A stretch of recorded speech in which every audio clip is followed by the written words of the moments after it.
Welcome viewers. Today we are going to talk about the stains, the different types of stains and how stains can be used to study microorganisms in the field of microbiology. Now before we proceed to the stains, the different types of stains, first we should know that how stains help in visualization of microorganisms. The function of stains in the field of microbiology is to bring in contrast to the microorganisms so that they are made visible under the microscope. Stains, which is more commonly used in the field of biology and medicine, is helpful in distinguishing the different cell populations and the different parts of a bacterial cell. Now we know that bacteria in its unstained conditions are transparent, colorless and minute in nature. Even under the microscope, in their unstained conditions, we are not able to study the different cell parts. In order to study the different parts of a bacterial cell, we need to stain them to render microscopic and semi-transparent objects visible. Now since they are made visible under the microscope, so we are able to study them properly. So accordingly, we can say the functions of stain are used to reveal their shape and size. That is, what is the shape and size of the examined microorganism, whether they are rod-shaped bacteria or spherical in nature, and what is their arrangement. And the third most important point in the staining procedure of microorganism, which is very important in order to study the microorganism, accordingly we can divide the microorganism into the different taxa. It was first in the year of 1650s that Antony van Leeuwenhoek first introduced the microscope. He built his own microscope which had a resolution of 300 to 400 times useful magnification, and when he looked through his microscope he could see microbes. The picture is shown here and you can see the microbes here, the small rod-shaped bacteria, which he termed as animalcules. And he was able to study through this method the different bacteria, fungi and protozoa. Now it was followed by Heinrich Hermann Robert Koch in the year of 1876. He developed the different staining methods which was used for studying the anthrax bacillus in his field of study. Now before we move to what kind of compounds generally constitute stains, we should know the difference between stains and dyes. Now they are used in the same sense by the biologist, but they are not the same. The stain solutions are prepared by dissolving a certain amount of compound in distilled water or alcohol, and it is used for staining of biological specimens more precisely, while dye is generally used for general purposes like in the chemical industry. In order to be called as stain, a compound must possess three groups. One is an aromatic ring, it should contain majorly, then it should contain a chromophore group and an auxochrome group. For example, as we can see here, a benzene ring with a chromophore and an auxochrome group can be called a stain. Benzene is an organic colorless solvent. Now when we add chromophores to benzene, then it forms chromogen. A chromophore is a chemical group or a functional group that makes the organic compound colored. Now this chromogen is a colored compound and it cannot be used as a stain. Why it cannot be used as a stain? Because it does not have the property to bind to the tissues or to the fabrics. Now when we add auxochrome to the chromogen, then it converts it to a stain. Why? Because auxochrome are chemical groups that possess or brings in the ionization property to the chromogen, and hence they are able to bind with the tissues or to the biological tissues more precisely. Let us move to this diagram. Here we can see that the benzene, which is colorless in nature, when 3 nitro groups are added to the benzene ring, it becomes trinitrobenzene. Now this trinitrobenzene has a yellow color, but still we cannot call it as a dye. Why we cannot call it as a dye? Because it does not have the ability to bind to the tissues. In order to have the ability to bind with the tissues, we add auxochrome group. In this case, the auxochrome is hydroxyl group. The hydroxyl group imparts the ionization property to this compound, and hence it is able to bind with the tissues. Like this structure is then what? It is picric acid, and picric acid is an acidic dye. So in this way we can see how we can convert the aromatic compounds into a dye based on the different functional groups. Now there are 5 main major types. One is your acidic dyes, basic dyes, neutral dyes, amphoteric dyes, and the natural dyes. Basically, in the field of microbiology, we generally go for acidic and basic dyes, or basic stains we should be saying rather. The acidic stains, as the name suggests, so they will possess an ionic group, or they will carry negative charge. And since they will carry a negative charge, they will bind to those parts of the cells which are positively charged. So they will have a tendency to bind with the positively charged constituents of the cell. Example of acidic dyes are picric acid, acid fuchsin, and eosin. Have you heard the word eosin before? It is used to stain the different white blood cells. We get the name eosinophil based on the dye eosin. Why? Because eosinophil type of white blood cells, they contain your positively charged constituents. As a result, the acidic dyes like eosin are able to bind with the positively charged particles.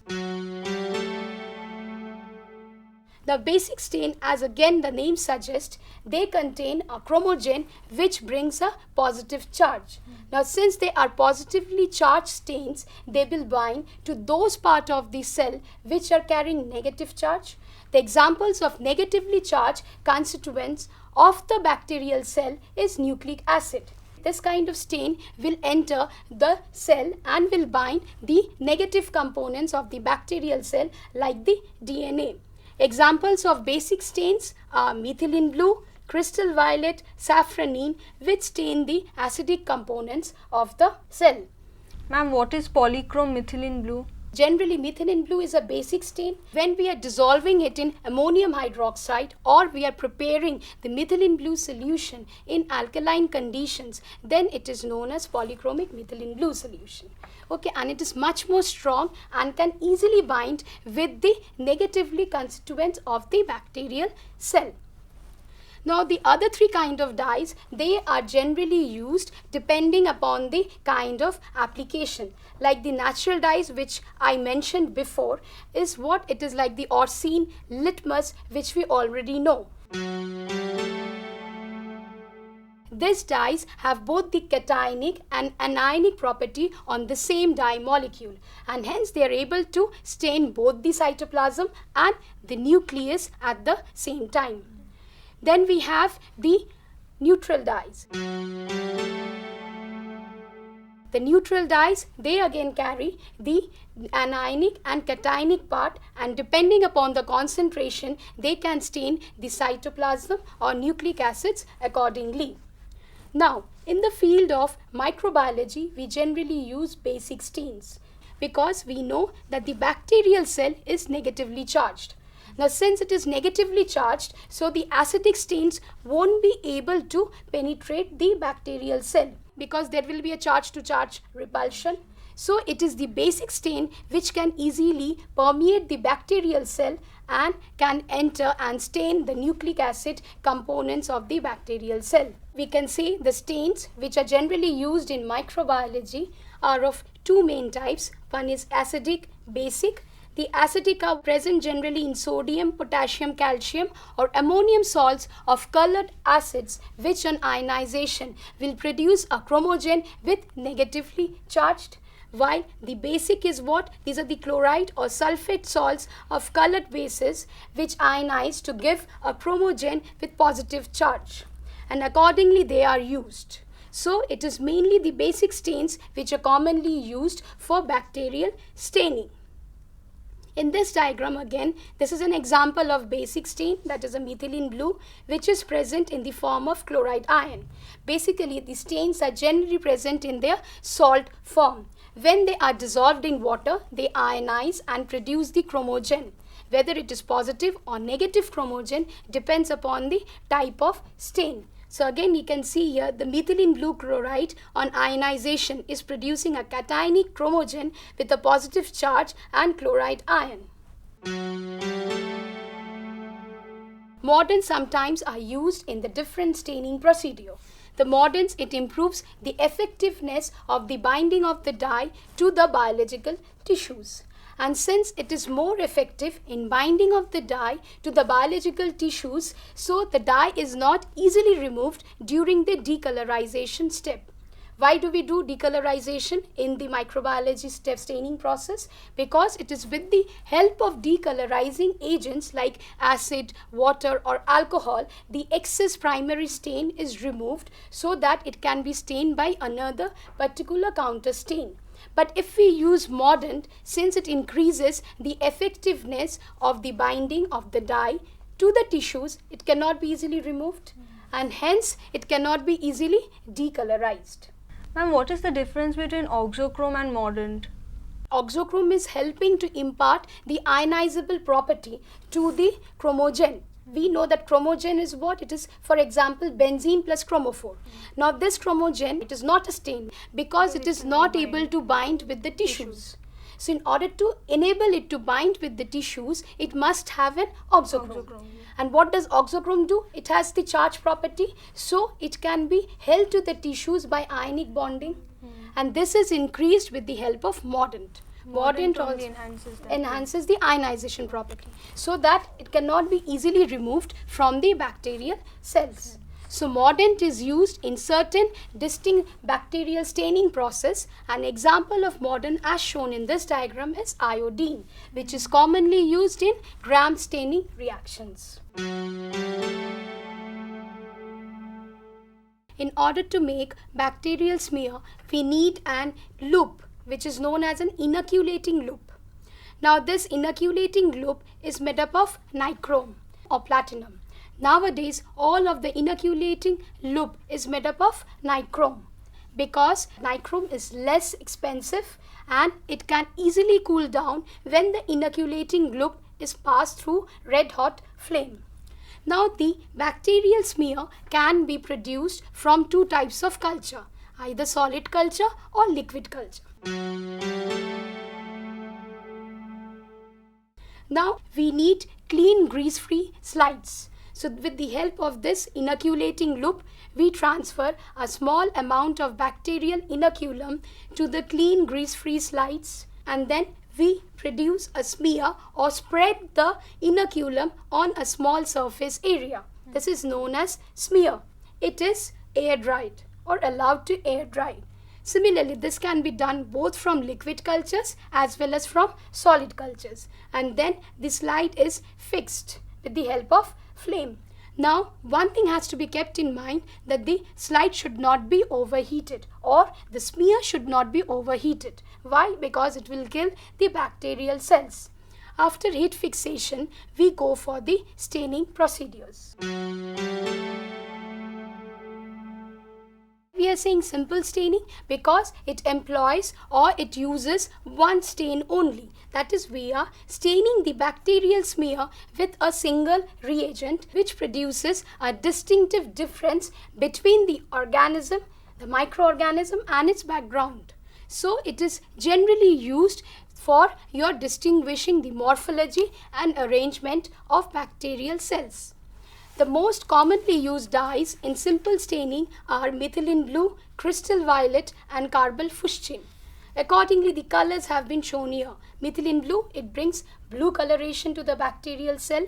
Crystal violet, it brings violet coloration to the bacterial cell. And carbon fuchsin, it brings reddish coloration to the bacterial cell. As all of the three stains are what are basic stains, so they will stain the nucleic acids and they will bring in the coloration of the bacterial cells. If we want to perform simple staining, that is cultures of Escherichia coli, Bacillus subtilis and Staphylococcus aureus we have taken. Now staining solution of methylene blue, glass slides, burner, inoculating globe, blotting paper and a compound microscope.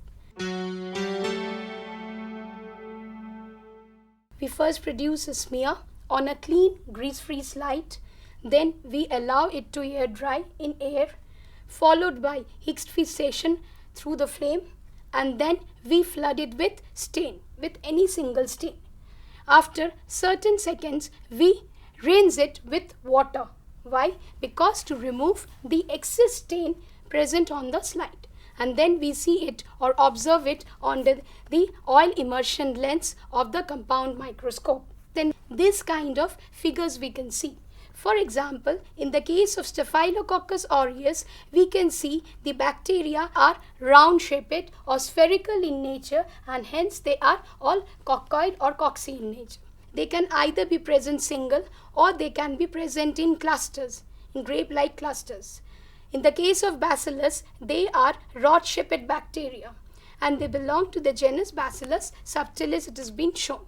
In the case of Escherichia coli, which are in the form of very short rods. So in this way, with the help of simple staining, we can distinguish the different forms and arrangement of bacterial cells. The slides should be totally clean and grease-free.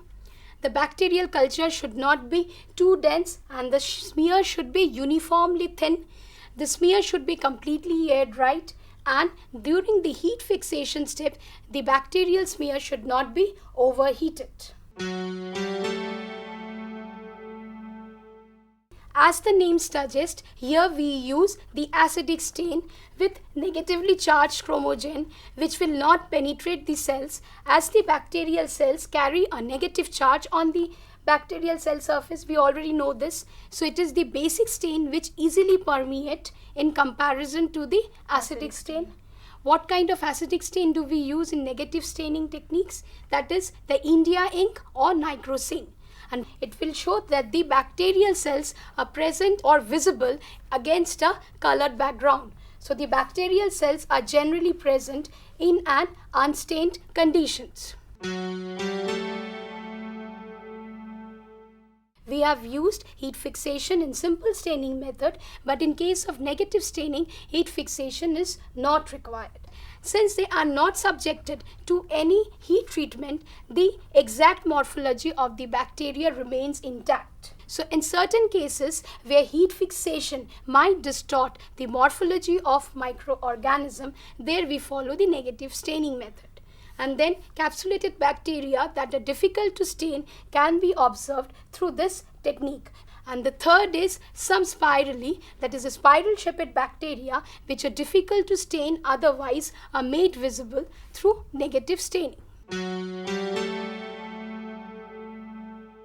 We require a 24-hour-old bacterial culture, nigrosine solution, clean grease glass slides, inoculating loop, spirit lamp, microscope. Here we place the bacteria and stain at one end of the slide and then mix it well with an inoculating glue. We then spread the mixture along with the help of another glass slide placed at an angle of 45 degrees. Basically, we produce a thin film over here in negative staining. Then afterwards, we allow the thin film to become air-dried and observe it under the microscope. Ma'am, why do we use the slide to spread the smear? I mean, why not simply with the needle? Because with a needle, small surface area would be covered. The loop is very small. So how you won't be able to produce a very thin film. But with the help of a slide, you can spread the mixture and a thin film will be formed on the whole surface of the glass slide. If you produce a thin film, then the bacterial population will be spread out and you will be able to visualize the different bacterial cells properly. Otherwise, there will be clumping of bacterial population and you won't be able to understand the morphology of bacteria under the microscope.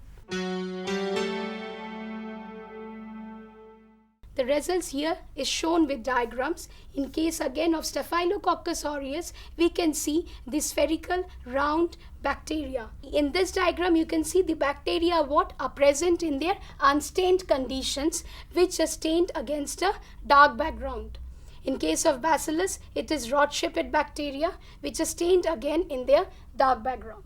Then we have the capsulated bacteria. Here we can see the capsules around the bacterial cell. The capsules is an extracellular material and you can easily distinguish here the capsulated bacteria, while the spirally or the spirillum volutum negative staining has been done and it is showing the spiral shaped bacteria. So in all these cases, the negative staining is able or it helps us to understand the morphology of bacteria. The precautions are: culture used for the experiment should not be too old. Always a drop of stain should be at one end of the slide. The thickness of the film should be uniform, otherwise it will help or it will do the clumping of bacterial cells. If there is clumping of bacterial cells, then the bacterial population won't be spread out. And don't heat fix the slide. And negatively stained slides should not be used for cell length measurements. Generally for the cell length measurements, we do it with the help of simple staining methods. Fungus are also microorganisms. Why? Because we are able to only see the mycelial under unaided eye. Now, the technique which is followed for the staining of fungus is different from that of bacteria. Generally, the fungus is made up of, or the vegetative structure of fungus is made up of a thin filament-like structure called hyphae. An interwoven mass of hyphae is called mycelium. Now generally, the mycelium is utilized for the staining purposes, along with its reproductive structures. For staining of fungus, we generally use lactophenol cotton blue. Now, lactophenol cotton blue, it has got 4 components. One is the phenol, which deactivates the cellular lytic enzymes, as well as it functions also as fungicide, thereby killing the fungus but maintaining the fungus in an integrated form. Otherwise, there will be structural deformity in the fungus. Then we have lactic acid, which is used as a clearing agent. Cotton blue, which is an acetic dye which stains the chitin in the fungal cell wall. And the glycerine, which is used for a semi-transparent preparation.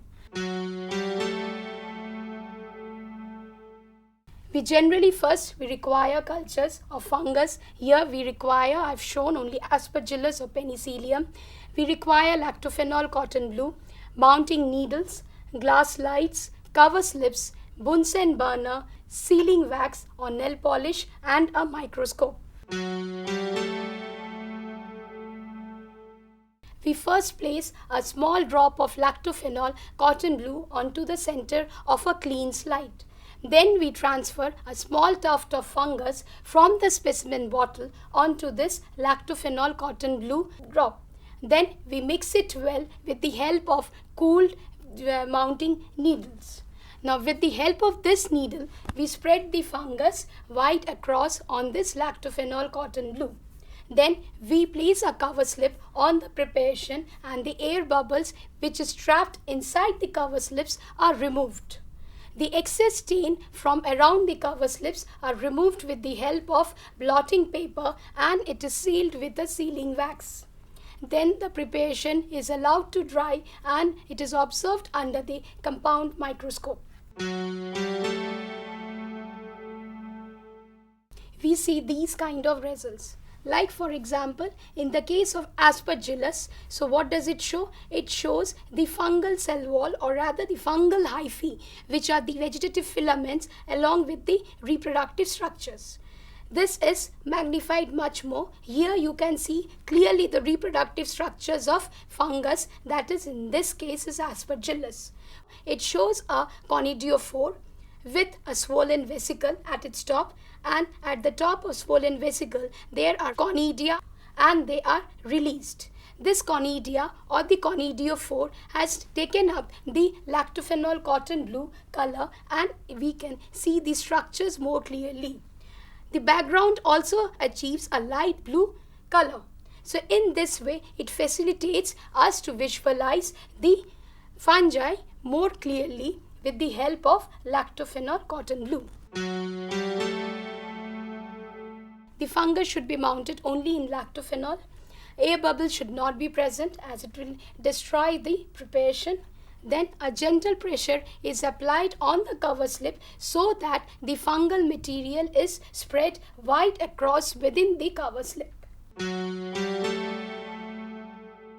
We have studied till now the three different staining procedures. One is simple, negative, and lactophenol cotton blue. Now one thing we have seen that it depends entirely on the application. When we want to study fungi under the microscope, we will use lactophenol cotton blue. When we want to go for simple staining or we want to study the morphology of the given bacteria, we do it with the help of simple staining methods using basic stain like methylene blue, crystal violet, carbol fuchsin, etc. If we want to study the capsulated bacteria or certain bacteria which cannot be subjected to heat treatment, we do it with the help of negative staining. So what kind of staining procedure we will follow depends upon the kind of specimen which we want to examine under the microscope.